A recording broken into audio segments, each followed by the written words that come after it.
Hello. हाँ, नमस्कार बच्चियों। आज हम पढ़ेंगे जयशंकर प्रसाद। हमारे मैथिली शरण गुप्त जी समाप्त हो चुके हैं, जिनकी हमने साकेत महाकाव्य को पढ़ा। साकेत महाकाव्य में उर्मिला की विरह व्यथा का हमने वर्णन किया। और आज हम पढ़ेंगे छायावादी कवि जयशंकर प्रसाद। तो जयशंकर प्रसाद के बारे में समझेंगे।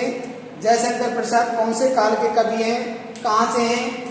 तो जयशंकर प्रसाद का जन्म हुआ 1886 काशी, जो उत्तर प्रदेश में है।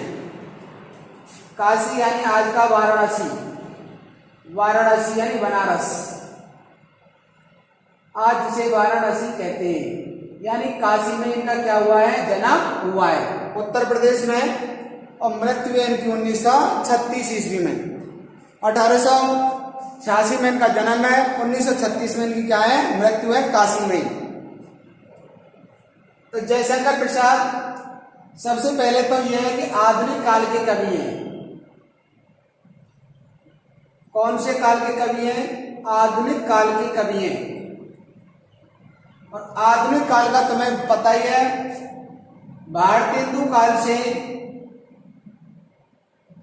भारतेंदु काल से आधुनिक काल की शुरुआत होती है। भारतेंदु हरिश्चंद्र के नामकरण से ही पहला जो काल आया भारतेंदु काल, और वहीं भारतेंदु काल से ही हिंदी साहित्य का प्रारंभ माना जाता है। हिंदी साहित्य के आधुनिक काल का प्रारंभ माना जाता है। इसके बाद में हमारा काल आया दूसरा, द्विवेदी काल।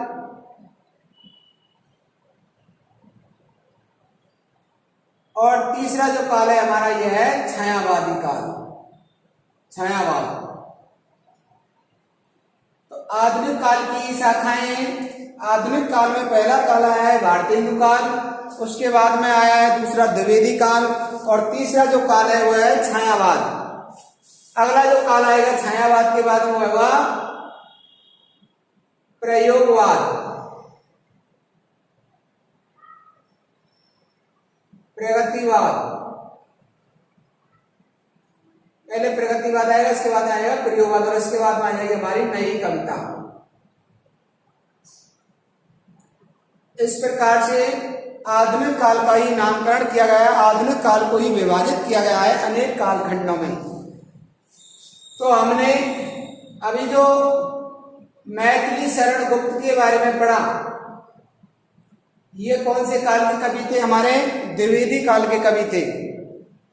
अब जो हम जयशंकर प्रसाद के बारे में पढ़ेंगे, ये जयशंकर प्रसाद हैं हमारे कौन से काल के कवि, छायावादी कवि हैं जयशंकर प्रसाद, जिनके बारे में अभी हम पढ़ेंगे, अध्ययन करेंगे। तो अभी हम जयशंकर प्रसाद को समझेंगे, जयशंकर प्रसाद के काव्य लेखन को समझेंगे, उनकी रचनाओं को समझेंगे, उनके बारे में सब कुछ पढ़ेंगे। तो देखो सबसे पहला ही पॉइंट है, ये छायावादी कवि हैं। कौन से कवि हैं, छायावादी कवि हैं, यानी हिंदी साहित्य का ही तीसरा काल है जिसका नाम है छायावाद, और ये छायावादी कवि कहलाते हैं जयशंकर प्रसाद। तो सबसे पहले तो हमें यह समझना है कि छायावाद होता क्या है।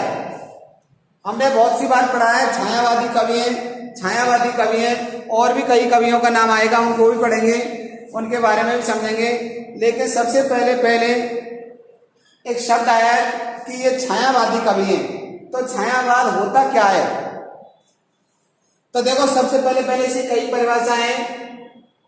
स्थूल के प्रति सूक्ष्म का विद्रोह, डॉक्टर नागेंद्र ने परिभाषा दी है, स्थूल के प्रति सूक्ष्म का विद्रोह। एक मिनट समझेंगे इसे। दूसरी परिभाषा है आत्मा की छाया परमात्मा तथा परमात्मा की छाया आत्मा पर पड़ती है, तो यही छायावाद कहलाता है। अगला रहेगा जब वेदना के आधार पर स्वयं अनुभूति होने लगे, तो यही छायावाद कहलाता है। एक एक परिभाषा को समझेंगे। इसके बाद में सारांश यह है कि जब भावों की छाया कहीं अन्यत्र जाकर पड़ती है, तो यही छायावाद है। तो देखो पहली जो नगेंद्र जी की जो परिभाषा दे रखी है कि स्थूल के प्रति सूक्ष्म का विद्रोह, यानी जो वस्तुएं कैसी हैं, स्थूल हैं, स्थूल माने ऐसी वस्तु जो चल फिर नहीं सकती, जो डोल नहीं सकती, जो एक स्थान से दूसरे स्थान पर गमन नहीं कर सकती, वो कहलाती है स्थूल। और स्थूल के प्रति किसका विद्रोह है? सूक्ष्म का। सूक्ष्म यानी कि ऐसा ईश्वर, सूक्ष्म कौन है? एक ईश्वर के रूप में उपमा दी गई है कि ये प्रकृति के कण कण में समाया है, यानी प्रत्येक स्थान पर ईश्वर का निवास है, प्रत्येक स्थान पर ईश्वर विराजमान है। तो जो स्थूल यहाँ पर मानव को माना गया है, एक प्रकार से मनुष्य तो स्थूल है। स्थूल यानी कि उसका अपने आप का कोई वर्चस्व नहीं है, वो अपने आप में कभी पूर्ण नहीं है, वो हमेशा किसी न किसी दूसरे पर निर्भर रहता है। और निर्भर रहता किस पर है? ईश्वर पर ही निर्भर रहता है। यानी बिना ईश्वर के सहारे के, बिना दूसरे लोगों के सहारे के, बिना पारिवारिक संबंधों के वो कोई कार्य कर ही नहीं सकता। तो ये हमेशा विद्रोह इसमें चलता रहता है, आपस में एक दूसरे में टकराहट होती रहती है और निश्चित ही ये एक ना एक दूसरे पर निर्भर रहते हैं। अगली परिभाषा जो दी है वो क्या है? आत्मा की छाया तो किसमें पड़ जाती है? परमात्मा में। और परमात्मा की छाया किसमें पड़ जाती है? आत्मा पर। यानी इस आत्मा की छाया तो कहां पड़ेगी? परमात्मा में। और परमात्मा की छाया कहां पड़ेगी? आत्मा पर। तो यही क्या कहलाएगा? छाया। यानी आत्मा में और परमात्मा में कोई भेद नहीं है। ये जो मनुष्य के अंदर जो आत्मा है ये परमात्मा का ही अंश है, आत्मा ही परमात्मा है। यानी आत्मा की छाया तो किसमें पड़ गई? परमात्मा में। और परमात्मा किस रूप में विराजमान है? मनुष्य के शरीर में आत्मा के रूप में। यानी जब मनुष्य के शरीर की आत्मा निकल जाती है शरीर से तो मनुष्य की धड़कनें रुक जाती हैं, मनुष्य का शरीर निश्चेष्ट हो जाता है और यह शरीर बिल्कुल मिट्टी रह जाता है। तो आत्मा की छाया परमात्मा में, यानी यह आत्मा परमात्मा का अंश है और परमात्मा में परमात्मा आत्मा का ही एक भाग है। यानी कि ये जो आत्मा है, मनुष्य के शरीर में जो आत्मा है ये किसका भाग है? परमात्मा में। तो आत्मा का मिलन परमात्मा से हो जाता है, परमात्मा का मिलन किससे हो जाता है? आत्मा से।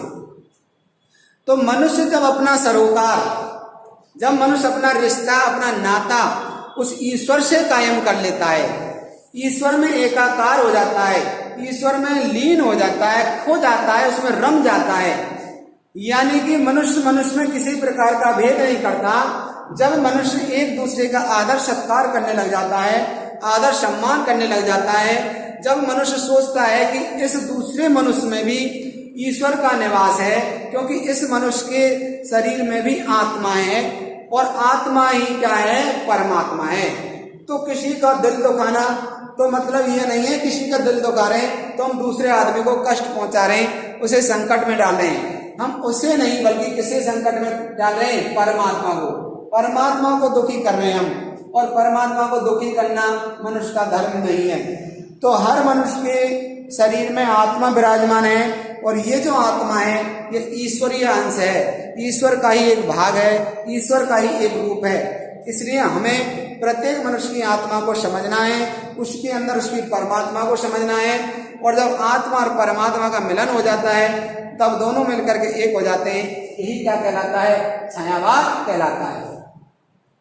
आत्मा की छाया परमात्मा और परमात्मा की छाया जब आत्मा पर पड़ती है तो क्या कहलाता है? यही छायावाद कहलाता है। अगला क्या है? जब वेदना के आधार पर स्वानुभूति होने लगे तो यही छायावाद कहलाता है। किसके आधार पर? वेदना के आधार पर क्या होगी? स्वानुभूति यानी स्वानुभूति। स्वानुभूति क्या होती है? वेदना होती है, कोई दर्द होता है, कोई कष्ट होता है, वो होती है वेदना। कोई दुख दर्द होता है, वो क्या कहलाती है? वेदना। और वेदना की भी क्या होने लगे? स्वानुभूति। वेदना के आधार पर, यानी इस वेदना को आधार बना करके, वेदना को संवेदना, इसको कष्ट को आधार बना करके जब हम स्वानुभूति करने लगे, स्व माने अपनी अनुभूति, अपने बारे में जानना, अपने बारे में जानना ही क्या कहलाता है? छायावाद। और वो भी किसके आधार पर? वेदना के आधार पर। निश्चित है मनुष्य सबके बारे में समझ जाता है, मनुष्य पड़ोसियों के बारे में समझ जाता है, अपने घर परिवार के बारे में समझ जाता है, अपनी पत्नी के बारे में समझ जाता है, अपने माता पिता के बारे में समझ जाता है, सबको समझने लगता है, सबके अंदर कमियां गिनाने लग जाता है, सबके अंदर खामियां नजर आती हैं उसे, वो अपने आप में सर्वे सर्वा बनता है और सब लोग उसे अधूरे से मालूम होते हैं। हर मनुष्य में वो कमियां गिना देता है, हर मनुष्य में कोई ना कोई दोष निकाल देता है, हर मनुष्य में कोई ना कोई ऐब निकाल देता है। यह मनुष्य की एक स्वाभाविक प्रवृत्ति है। मनुष्य सबके बारे में समझ जाता है, सबके बारे में बातें करता है, सबकी इधर की उधर की करता है, लेकिन वो किसको नहीं समझता? अपने को नहीं समझता। अपने बारे में क्या रहता है? वो अनभिज्ञ रहता है, अपने बारे में वो नासमझ रहता है, अपने बारे में हमेशा अनजान बना रहता है और वो अपने आप को बड़ा आदमी समझता है, अपने आप को महान समझता है, अपने आप को भला मनुष्य समझता है। लेकिन जो मनुष्य अपने आप को समझ जाए, जो मनुष्य अपने आप को समझ जाए, हर मनुष्य ऐसे अपने आप को समझने लगे तो निश्चित ही जो मनुष्य की जो कमियां हैं, जो खामियां हैं, वो दूर होंगी और दूर होंगी तो क्या कहलाएगा? छायावाद। देखो, वेदना के आधार पर स्वयं अनुभूति होने लगे तो यही क्या कहलाएगा? छायावाद। यानी अपने आप के बारे में जानना, अपने आप को समझना। यानी हर मनुष्य दूसरे की कमियां दिखाता है, दूसरों के बारे में बड़ा ज्ञान रखता है, दूसरों के बारे में बहुत ज्यादा बढ़ चढ़ करके बातें करता है, लेकिन जब बात अपने ऊपर आती है तो वो चुप हो जाता है, वो शांत हो जाता है। इसलिए वो वेदना के आधार पर ही स्वयं अनुभूति होती है। जब मनुष्य को कष्ट होता है, जब मनुष्य को दुख होता है, कोई दर्द होता है, तो वो अपने बारे में समझता है कि मैंने कितना बुरा किया था, मैंने क्या क्या अन्याय किए लोगों के साथ में, जिसका परिणाम आज मुझे भुगतना पड़ रहा है। इस प्रकार से जब वेदना के आधार पर मनुष्य को अपनी अनुभूति हो जाए, अपने बारे में जान जाए, अपना ज्ञान प्राप्त हो जाए, तो यही क्या कहलाता है? छायावाद कहलाता है। आगे क्या दे रहा देखो, अन्य छायावादी कवि का सारांश है, जब भावों की छाया कहीं अन्यत्र जाकर पड़ती है तो क्या कहलाएगा? छायावाद। यानी अपने भावों की, अपने मनोविकारों की, अपने हृदयगत विचारों की छाया कहीं अन्यत्र जाकर पड़ती है, यानी वो दूसरे को बारे में समझता है, तो यही क्या कहलाता है? छायावाद कहलाता है। तो छायावाद को समझा। जयशंकर प्रसाद कौन है? छायावादी कवि हैं। तो छायावादी कवि होने के कारण उनके अंदर ये सभी मनोविकार थे जो मैंने अभी बताया। तुम्हारे सूक्ष्म के प्रति स्थूल का विद्रोह, आत्मा की छाया परमात्मा और परमात्मा की छाया आत्मा और भावों की वेदना, ये सब क्या है? यही छायावादी कवि के रूप थे, अर्थात इनके अंदर ये सारे गुण भरे हुए थे। अन्य छायावादी कवि हैं, यानी अकेले जयशंकर प्रसाद ही छायावादी कवि नहीं हुए, इनके साथ में 3 और कवियों का नाम आता है। एक कवित्री हैं और 3 कवि हैं। तो इनमें सूर्यकांत त्रिपाठी निराला, सुमित्रा नंदन पंत और महादेवी वर्मा, ये 3 कवि हैं, एक कवित्री है। यानी पहले हैं जयशंकर प्रसाद, दूसरे हैं सुमित्रा नंदन पंत, तीसरे हैं सूर्यकांत त्रिपाठी निराला और चौथी एक कवित्री है जिसका नाम है महादेवी वर्मा। ये 4 कवि हैं, ये 4 मुख्य रूप से काव्य लेखन करने वाले कवि हैं। तो इनको आधार बना करके, इन सबको आधार बना करके, इस छायावाद को आधार बना करके इन्होंने काव्य लेखन किया। अगला पॉइंट क्या है? छायावाद में रहस्यवाद की पुष्टि होती है। एक शब्द आया, कौन सा? रहस्यवाद। यानी छायावाद में किसकी पुष्टि होती है, किसका ज्ञान हमें होता है? रहस्यवाद का हमें ज्ञान होता है। तो देखो क्या होता है रहस्यवाद?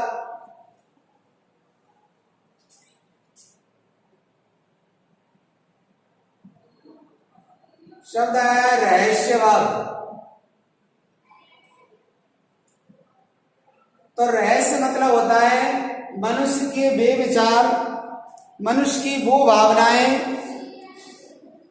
मनुष्य के वो कार्य जिन्हें कोई दूसरा ना समझ सके, जिन्हें कोई दूसरा ना जान सके, जिन्हें किसी दूसरे के सामने प्रकट नहीं किया, जिनको दूसरे लोग अनभिज्ञ रहे, दूसरे लोग जिनके बारे में ना समझ रहे, अनजान रहे, यही क्या कहलाता है? रहस्य। यदि मेरे मन की कोई बात है, मेरे अंदर कोई विचार चल रहा है, तो निश्चित ही मैं अपने आप की किसी के बारे में अपने विचारों को व्यक्त नहीं कर रहा हूं तो ये रहस्य है। और मेरे अंदर क्या विचार आए, क्या मनोविकार मेरे अंदर जागृत हुए, कैसी कैसी भावनाएं मेरे अंदर जागृत हुई, यदि मैंने सबके सामने उनको प्रकट कर दिया, उनको बोल करके, उनको दिखा करके, उनको अपने अनुभव के द्वारा, अपने कार्यों के द्वारा मैंने उन्हें प्रदर्शित कर दिया, तो यह रहस्यवाद नहीं कहलाता। तो जो भी मनुष्य के विचार हैं, हाव भाव हैं, मनुष्य की संवेदनाएं हैं, मनुष्य की स्वानुभूति है, जब तक वो छुपी हुई है, तब तक वो गूढ़ है, वो किसी के सामने प्रकट नहीं की गई, वही क्या कहलाता है, रहस्य कहलाता है। तो इसके अंदर रहस्य की क्या होती है, देखो पुष्टि होती है, यानी निश्चित ही इसमें कोई ना कोई रहस्य, हर कवि में रहस्य छुपा हुआ है, इनकी रचनाओं में रहस्य छुपा हुआ है, इन्होंने जो भी कुछ काव्य लेखन किया है निश्चित ही वह रहस्य में है, यानी निश्चित ही उसके अंदर हम पूर्ण रूप से ज्ञान प्राप्त नहीं कर सकते। इसमें लौकिक प्रेम के माध्यम से अलौकिक प्रेम और अलौकिक प्रेम के माध्यम से लौकिक प्रेम, वही आ गए आत्मा की छाया परमात्मा, परमात्मा की छाया आत्मा, जैसे आत्मा परमात्मा ऐसे लौकिक और अलौकिक।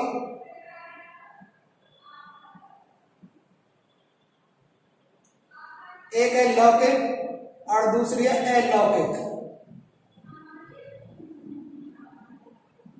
यही वाली बात है। लौकिक प्रेम के माध्यम से अलौकिक प्रेम और अलौकिक प्रेम के माध्यम से लौकिक प्रेम की सृष्टि हुई है, यानी लौकिक प्रेम, यानी लौकिक माने सांसारिक प्रेम। कौन सा प्रेम, सांसारिक प्रेम, जो इस लोक में रह करके एक दूसरे से प्रेम करते हैं, ये कहलाता है लौकिक प्रेम। और अलौकिक प्रेम माने ईश्वरीय प्रेम। कौन सा प्रेम, ईश्वरीय प्रेम। तो हम संसार से प्रेम करते हैं, हम संसार के लोगों से प्रेम करते हैं, हम सामाजिक लोगों से प्रेम करते हैं, यही लौकिक प्रेम है।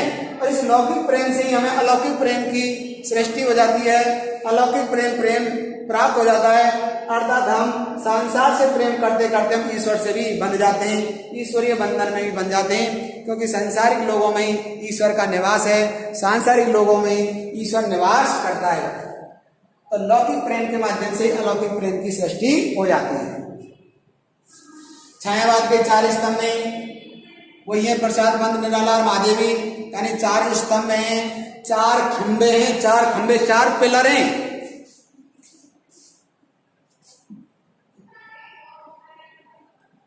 जैसे किसी भी मकान को, महल को खड़ा करने के लिए उसके लिए 4 आधार स्तंभों की क्या होती है, जरूरत होती है।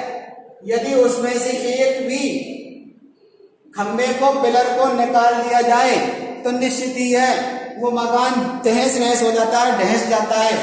इसी प्रकार से ये 4 आधार स्तंभ हैं, जो चारों आधार स्तंभों पर ये छत खड़ी हुई है, छत बनी हुई है। इसलिए इसमें से एक भी पिलर को निकालेंगे, एक भी खंबे को निकालेंगे तो ये छत ढह जाएगी, मकान गिर जाएगा। इसी प्रकार से इस छायावाद को चलाने वाले ये 4 मुख्य पिलर हैं, 4 मुख्य कोने, खंबे हैं, स्तंभ। छायावाद को हिंदी खड़ी बोली का स्वर्ण काल कहलाता है या कहा जाता है। कितनी बढ़िया बात है।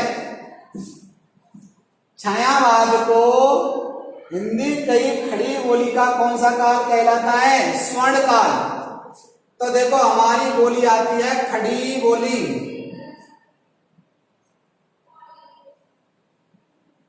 यानी आधुनिक काल से पहले। कौन से काल से पहले, आधुनिक काल से पहले हमारी खड़ी बोली नहीं चलती थी। मुख्य रूप से हमारी ब्रज भाषा या अवधी भाषा में काव्य लेखन होता था। ब्रज भाषा में या अवधी भाषा में, या फिर क्षेत्रीय जो भाषा थी, मराठी भाषा है, तेलुगु कन्नड़ भाषाएं हैं, तमिल भाषा है, उसमें अलग अलग प्रांतों के आधार पर प्रादेशिक स्तर पर काव्य लेखन होता था। लेकिन जब आधुनिक काल जब आया तो आधुनिक काल में इन सभी भाषाओं को त्याग करके, इन क्षेत्रीय भाषाओं को त्याग करके, इन प्रांतीय भाषाओं का त्याग करके एक भाषा पूरे देश के लिए अपनाई गई। इन सभी छुटमुट भाषाओं को छोड़ करके एक ऐसी भाषा का जन्म दिया गया जो पूरे भारत देश में काम करे। और वो भाषा कौन सी आई, हमारी खड़ी बोली, जिसे आज हम पढ़ते हैं, जिसे आज हम लिखते हैं, जिसे आज हम समझते हैं। वो भाषा है हमारी खड़ी बोली हिंदी। यानी जितनी भी हमारी किताबों में लिखी पढ़ी जाती है आज वो खड़ी बोली हिंदी है। तो खड़ी बोली हिंदी सबसे पहले आई कौन से काल में? भारतेंदु काल में। भारतेंदु काल में हिंदी इस खड़ी बोली का क्या हुआ? जन्म। समझ रहे हैं यहां से? इसके बाद में दूसरा काल आया हमारा द्विवेदी काल। कौन सा काल आया? द्विवेदी काल। और द्विवेदी काल में इसकी क्या हुई? प्रगति काल हुई। प्रगति काल या फिर सुधार काल। सुधार काल। और तीसरे नंबर का जो काल आया हमारा छायावाद। और छायावाद कहलाता है कौन सा काल हमारा? इस खड़ी बोली का कौन सा काल कहलाता है? स्वर्ण काल कहलाता है, स्वर्ण युग कहलाता है।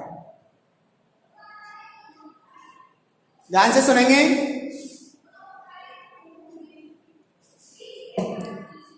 जो खड़ी बोली है, ये खड़ी बोली का जन्म कब हुआ? हमारे आधुनिक काल में।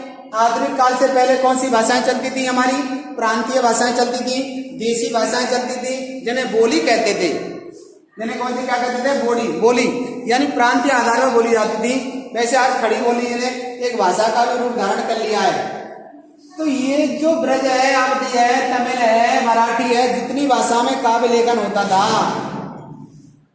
इस सब को त्याग करके एक ऐसी भाषा अपनाई गई जो पूरे भारत देश में काम करे, पूरे भारत देश के लोग जिसे समझें, पूरे भारत देश के लोग जिसे पढ़ें और पूरे भारत देश के लोग उसका लेखन करें, उसे लिखें। ऐसी एक भाषा अपनाई गई, उस भाषा का नाम था खड़ी बोली।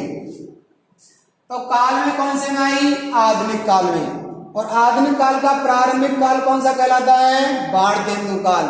और भारतेंदु काल में इस खड़ी बोली का क्या हुआ है? जन्म हुआ है। यानी इसने जन्म ही लिया। अरे खड़ी बोली हम लिखते थे, लेकिन इसमें भी कुछ ना कुछ इन भाषाओं के शब्द आ जाते थे। ब्रज है, अवधी है, तमिल भाषा है, इसमें कुछ ना कुछ शब्द इसके आ जाते थे।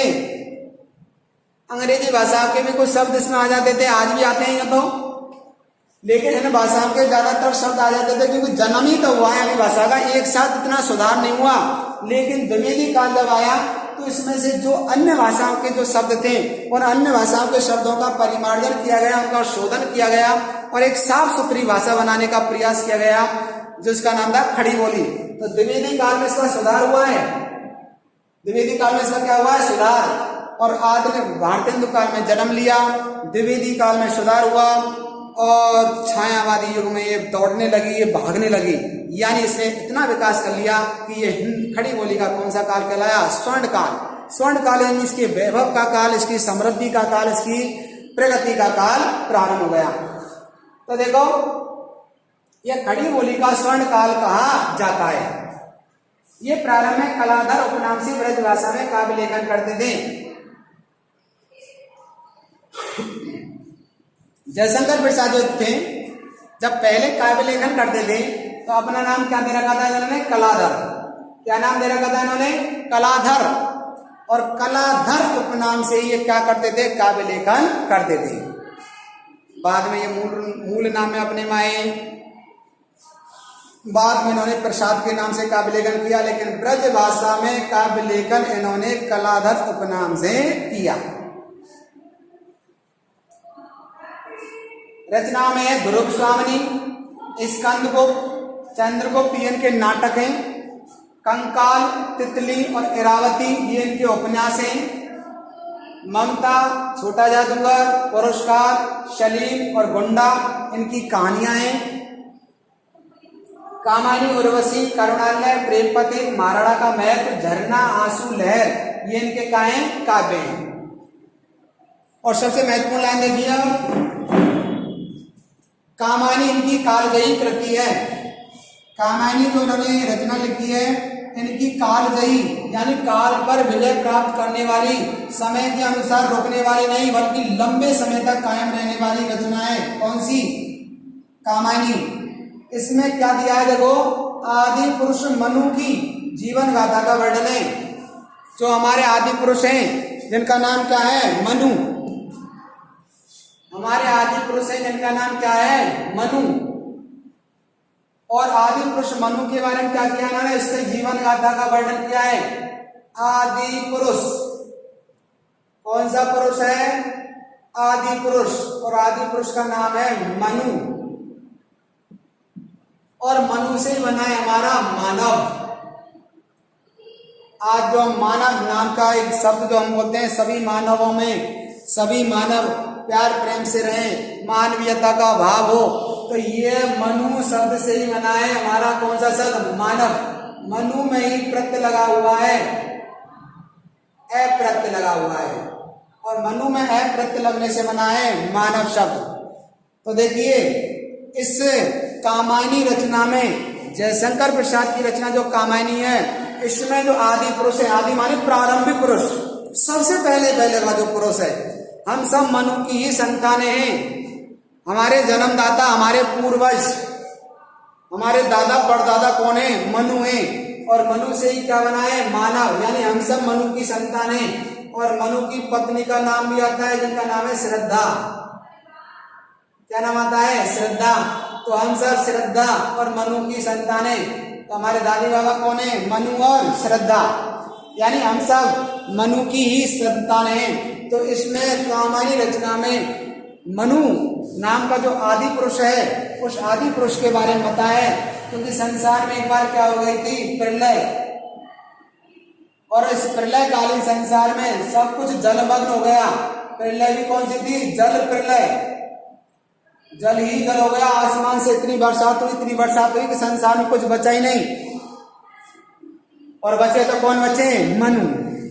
इसकी कहानी थोड़ी लंबी है, बचे तो कौन बचे, मनु। और मनु और श्रद्धा से ही, मनु और श्रद्धा नाम की एक स्त्री थी, और मनु, ये दो ही पुरुष बचे, दो ही मानव बचे, और इन्हीं से ही आज मानव की सृष्टि हुई। ये मानव धरती पर विराजमान है। तो इसके बारे में वर्णन किया गया है, बड़ी रचना है जो इसको कालजयी पुरुष बनाती है। निश्चित ये रचना बहुत लंबे समय तक कायम रहने वाली है। करुणालय इनका प्रथम गीति नाट्य है। एक नाट्य लिखा है इन्होंने, करुणालय नाटक के रूप में ही है, प्रथम गीति नाट्य माना जाता है, यानी हिंदी साहित्य का प्रथम गीति नाट्य, यानी जैसा नाट्य ऐसा नाटक जिसका गीत के रूप में गाया जा सके, जिसका मंचन किया जा सके, जिसको लय में गाया जा सके, ऐसा प्रथम गीति नाट्य करुणालय जयशंकर प्रसाद का माना जाता है। और 1909 में इंदु पत्रिका से इन्होंने काव्य लेखन की शुरुआत की, यानी सबसे पहले कौन से सन की बात है, 1909 की। और इन्होंने एक पत्रिका निकाली जिसका नाम था इंदु। 1909 में इन्होंने एक पत्रिका निकाली जिस पत्रिका का नाम क्या है, इंदु। और इस इंदु पत्रिका के निकालने के बाद में इन्होंने अपना काव्य लेखन शुरू कर दिया। और उर्वशी इनका एक गद्य पद्य में रचना है जिसे चंपू काव्य भी कहते हैं। उर्वशी जो गद्य में भी लिखी गई है और किस में लिखी गई है, पद्य में। और गद्य और पद्य का मिश्रण क्या कहलाता है, चंपू काव्य। कौन सा काव्य, चंपू काव्य, यानी जिसमें माना कि 4 लाइन पद्य की दे दी और इन चारों लाइनों को नीचे क्या करा दिया, अर्थ करा दिया। तो ये पद्य हो गया और ये क्या हो गया, गद्य, यानी इस पद्य का नीचे क्या कर दिया गया है, अर्थ कर दिया गया है। तो ये पद्य में हो गई 4 लाइन, नीचे गद्य में इसकी अर्थ करा दिया गया, और पद्य और गद्य दोनों मिलकर के कौन सा काव्य बन गया, चंपू काव्य।